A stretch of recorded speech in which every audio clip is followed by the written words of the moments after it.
Hello everyone, welcome from Gyan Jyoti coaching centre. I am Amit sir. আজকে যে আমাদের আলোচনার বিষয় হচ্ছে সেটা হচ্ছে নর্থ বেঙ্গল ইউনিভার্সিটির অধীনস্থ যাদের থার্ড সেমিস্টারে এইসি বাংলা রয়েছে তাদের সিলেবাস নিয়ে আজকে আমি আলোচনা করব। যেখানে কি কি রয়েছে, প্রথমে যেটা রয়েছে বাংলা সাহিত্য এবং দ্বিতীয়তে রয়েছে ব্যবহারিক বাংলা ভাষার চর্চা। চলো ভিডিওটি শুরু করা যাক। ভিডিওর প্রথমে যে অংশটা রয়েছে দুটি ভাগে বিভক্ত আছে, যেটা হচ্ছে প্রথমার্ধ, যেখানে বাংলা সাহিত্যের পরিচয় রয়েছে, যেখানে বিভিন্ন ধরনের গল্প, কবিতা, বিভিন্ন ধরনের নাটক, এগুলি ছোট গল্প এগুলি রয়েছে। যেখানে প্রথমে রয়েছে কবিতা ও নাটকের মধ্যে সুকুমার রায়ের একটি অতি বিখ্যাত যে নাটক রয়েছে যেটা হচ্ছে লক্ষণের শক্তিশীল। এর পরবর্তীতে দ্বিতীয় যেটা রয়েছে রবীন্দ্রনাথ ঠাকুরের রচিত একটি অতি প্রচলিত বা বিখ্যাত যে কবিতা, যেটা হচ্ছে সবুজের অভিযান। এর পরবর্তীতে যেটা রয়েছে কাজী নজরুল ইসলামের দ্বারা রচিত সাম্যবাদী কবিতা। এই যে তিনটা দেখতে পাচ্ছ এখানে, প্রথমে নিচে দুটা কবিতা এবং সুকুমার রায়ের যে লক্ষণের শক্তিশীল, এটা রয়েছে প্রথম পার্টের মধ্যে, যেখানে কবিতা এবং নাটক রয়েছে। এই প্রথম পার্টেরই যে দ্বিতীয় অংশ, যেটা হচ্ছে ছোট গল্প, যেখানে প্রথমে রয়েছে রবীন্দ্রনাথ ঠাকুরের দ্বারা রচিত দেনা পাওনা, এটা একটি ছোট গল্প। এরপরে যেটা রয়েছে শরৎচন্দ্র চট্টোপাধ্যায়ের দ্বারা রচিত মহেশ। এই দুটি হচ্ছে ছোট গল্প, যেখানে প্রথমে রয়েছে কবিতা এবং নাটক, যেখানে প্রথমে একটি নাটক রয়েছে, তারপর দুটি কবিতা রয়েছে।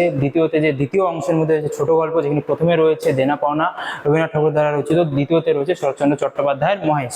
এখন দেখা যাক আমাদের যে দ্বিতীয় অর্ধ রয়েছে, মানে দ্বিতীয় পার্ট রয়েছে, যেখানে ব্যবহারিক বাংলার ভাষা চর্চা রয়েছে, ওটা আমরা এখন দেখব। যেখানে প্রথমে রয়েছে বিভিন্ন ধরনের, এখানে মূল যেটা বিষয়গুলি রয়েছে, যেখানে বিভিন্ন ধরনের পত্র, আবেদন, যেখানে বিভিন্ন ধরনের ট্রান্সলেশন যেটা বলা হয়, ভাষা পরিবর্তন, এগুলা রয়েছে। যেখানে প্রথমে রয়েছে পত্র রচনা, যেখানে প্রথমে রয়েছে প্রাতিষ্ঠানিক পত্র, দ্বিতীয়তে রয়েছে আবেদন পত্র, তৃতীয়তে রয়েছে অভিযোগ পত্র এবং চতুর্থতে রয়েছে নিমন্ত্রণ পত্র। পরবর্তীতে দ্বিতীয় অংশে যেটা রয়েছে, দ্বিতীয় পার্টে আবেদন রচনা রয়েছে, প্রতিবেদন রচনা রয়েছে।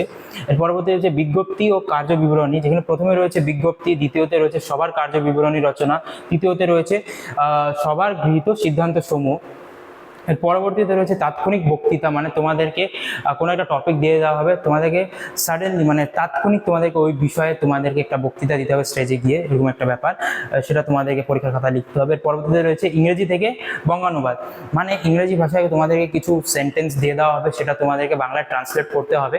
যেখানে প্রথমে আমরা দেখতে পাচ্ছি বিভিন্ন ধরনের পত্র রচনা করতে হবে, দ্বিতীয়তে প্রতিবেদন রচনা করতে হবে, তৃতীয়তে রয়েছে বিজ্ঞপ্তি বা কার্য বিবরণী তোমাদেরকে রচনা করতে হবে, এবং চতুর্থতে যেটা রয়েছে তাৎক্ষণিক বক্তৃতা তোমাদেরকে লিখতে হবে। এছাড়া পঞ্চমের যেটা রয়েছে সেটা হচ্ছে ট্রান্সলেশন করতে হবে। প্রথম পার্টে ছিল বিভিন্ন ধরনের কবিতা, ছোট গল্প, নাটক।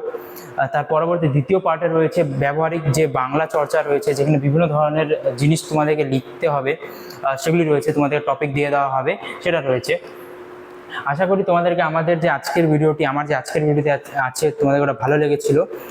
ভিডিওটি শেষ করার আগে তোমাদের সাথে কিছু আলোচনা করেনি, যেটা হচ্ছে তোমরা যদি আমাদের সাথে যুক্ত হতে চাও, আমাদের যে দুটি অফিসিয়াল নম্বর রয়েছে, এই দুটি অফিসিয়াল নম্বরে তোমরা যোগাযোগ করতে পারো। এছাড়াও যে আমাদের যে ডেভেলপিং যে অ্যাপটি রয়েছে, যেটা ডেভেলপিং পিরিয়ডে রয়েছে, সেটার থেকেও তোমরা আমাদের সাথে যুক্ত হতে পারো।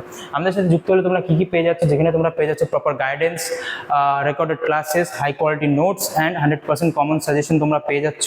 আমাদের কাছে কী কী কোর্স রয়েছে, যেখানে প্রথমে রয়েছে মেজর স্টুডেন্টদের জন্য 1299 এবং মাইনর স্টুডেন্টদের জন্য রয়েছে 699। দেখা হচ্ছে নেক্সট ভিডিওতে। Thanks for watching.